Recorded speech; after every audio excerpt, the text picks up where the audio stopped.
Good morning and welcome to another video. If you're new here, my name is Caitlin and I show you easy and delicious vegan recipes and things that I like to eat, which is today's video. So you probably clicked on this video because you saw the title. So you already know today I'm going to be showing you what I eat in a day while I am on my period, which I currently am. Obviously, this is just an example of things I eat. It's not like I eat this every single day, every single time I have my period, but I will say in general, I tend to crave, I'd say, more carbs, but also like healthy fats, but in general, just like cozy foods, which I guess encompasses carbs and fats, you know? And you might be thinking, well, a smoothie's not very cozy. I disagree. I don't know, to me, I just love smoothies. I love how easy they are to drink.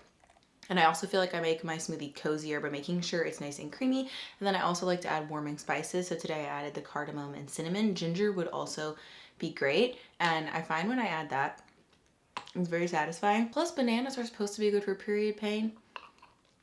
I'm not sure if like eating one will instantly make your pain better, but I just incorporate them in my diet anyway. So it's just an extra reason to enjoy my smoothie. If you can see in the lower corner here, I have my entire beverage station. So I've got my latte, my smoothie, and not one, but actually 2 glasses of water. This is actually from a few days ago, so I'm not gonna drink that, but we love a hydrated queen. So I'm going to sip on all of my beverages. I actually am going to have a call with my mom. We talk once a week via FaceTime every Monday and I love it. So I'm going to go do that and then get some work done. So now it's time for lunch, and I will say one thing I consistently crave when I'm menstruating is crispy toasted bread, specifically sourdough. So I usually end up having a sandwich or open-faced toast or like soup with a side of toasted bread when it's that time of the month. And today I decided that I'm going to be making a red pepper hummus toast based on some odds and ends I had in my pantry. And that also brings me to the sponsor of today's video,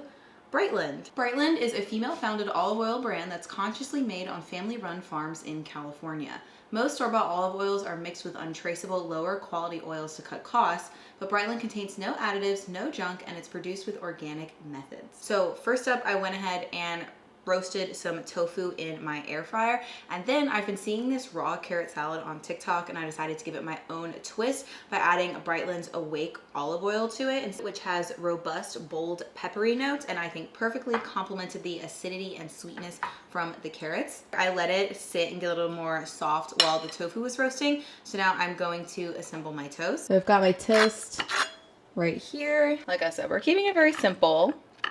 I'm just going to spread the hummus on top. This is a very easy recipe when you don't want to spend a ton of time on lunch, but you still want something that's like cozy and filling and satisfying. I'm just gonna top it off with some tofu. And I'm also gonna give it a quick drizzle of Brightland's Awake olive oil too.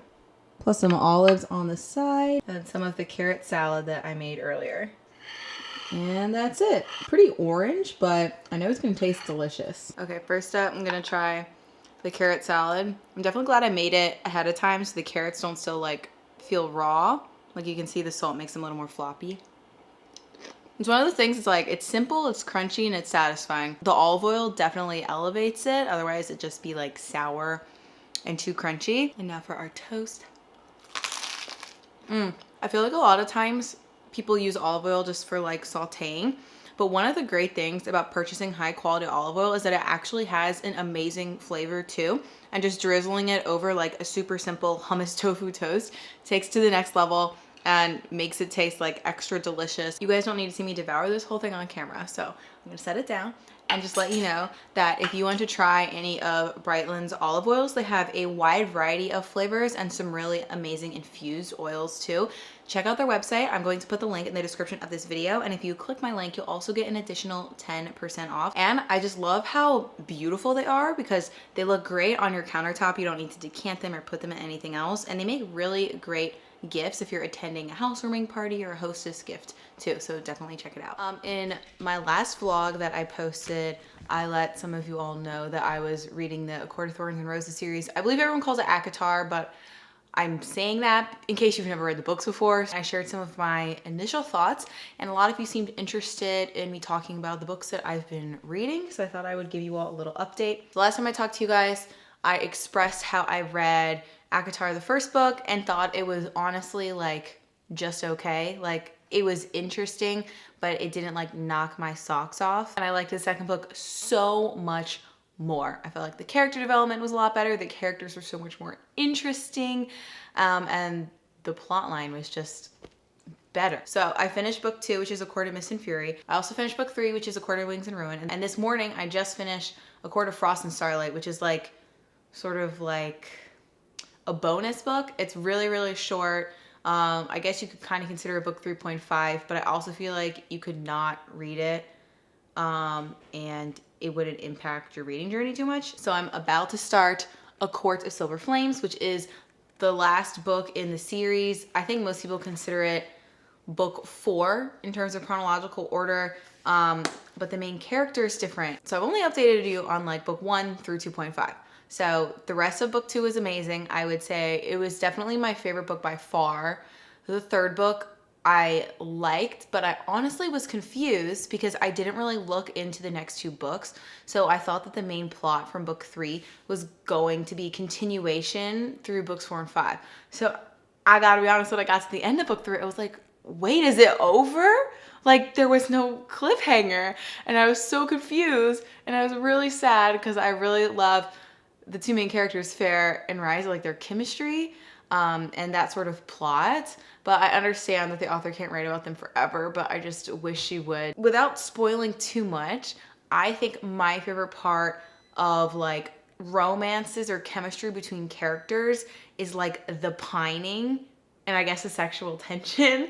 Like even in The Office, like the episodes before Jim and Pam get together are some of my favorites before they actually get together. So because of that, I liked book 2 more than book 3. I thought the plot line was like unique and interesting enough. Like it kept me going. I wanted to read. I wanted to do nothing else but read. If I'm being a true book critic here, do I think that these books are literary masterpieces? No, but I think they're very entertaining. And I'm not saying that to be harsh. Like obviously I could never write a book of this caliber, but I will say that the writing at times is not the best, but I also feel like the overall plot and arc of the storyline kind of makes up for it. Like for me, when I read, I imagine pictures in my mind, and some books is easier than others, and it was really easy for me to create like vivid imagery with this series. My main critique of the writing is honestly redundancy. I felt like she was constantly using people's eyes as like their expression. It would always be like their eyes flickered, or the stars in their eyes disappeared, or the blah blah blah eyes da da da da. And then the other thing that she always did was saying hissed or snarled. And maybe in this world people make more primal noises, but I just think it's funny because in like our modern society, no one ever hisses or snarls or like that. So it's just interesting to imagine conversations where people would be hissing at each other. And then along those lines, I felt like there were several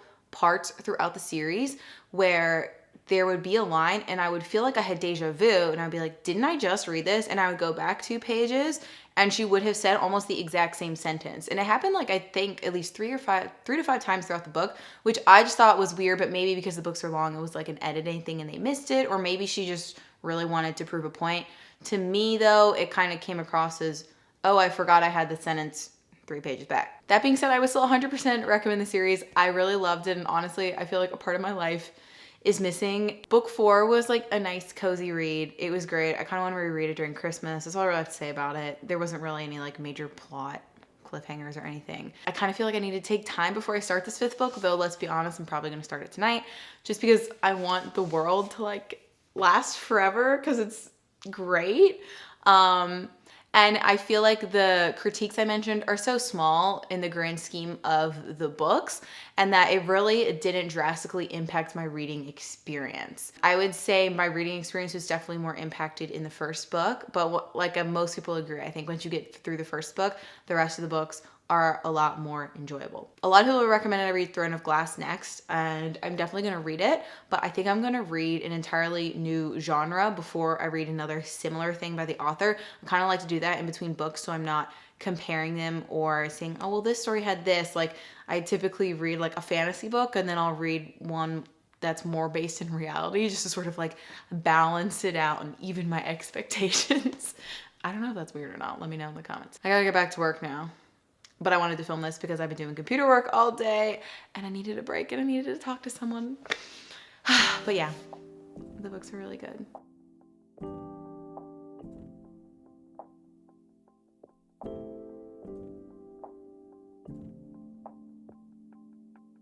These past few months, I've been in a pretty bad habit of just working until it's time to make dinner. And then I realized after dinner, I'd be tired and then I would just do a few things and go to bed, and I never really had any time for myself.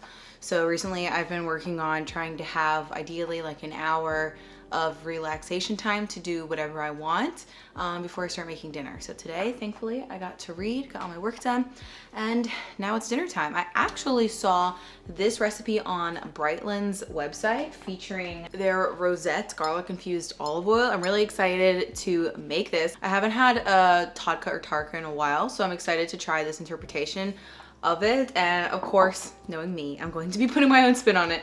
So we are going to be serving it over rice and with some veggies. So I first went ahead and chopped up a cauliflower. It's like a yellow orange cauliflower. That's why it looks like that color.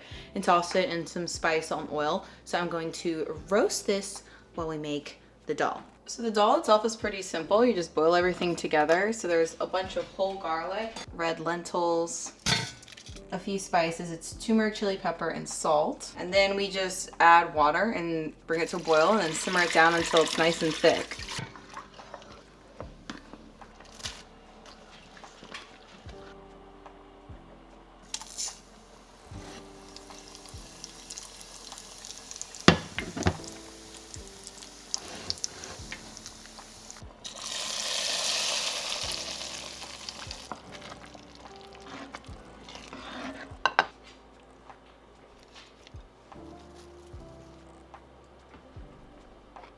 Dinner is ready. It's time for a taste test.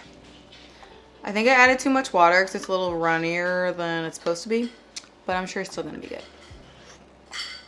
Ooh, that garlic oil and the spices, so good. Dylan just got home from work, so he's gonna taste test our dinner.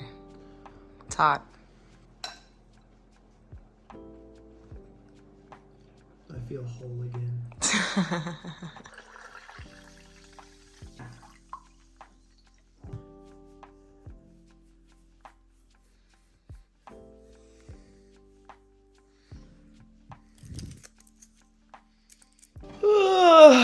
I cuddled with Dylan and Maya and had some chocolate for dessert. And as you can tell, I'm very tired. So we're gonna clean up the kitchen and then I'm gonna go to bed and call it a night. Big shout out again to Brightland. Thank you for sponsoring this video, and make sure to click the link to get 10% off of your order. I'm gonna clean and then sleep, and I look forward to virtually seeing you in a future video. Bye.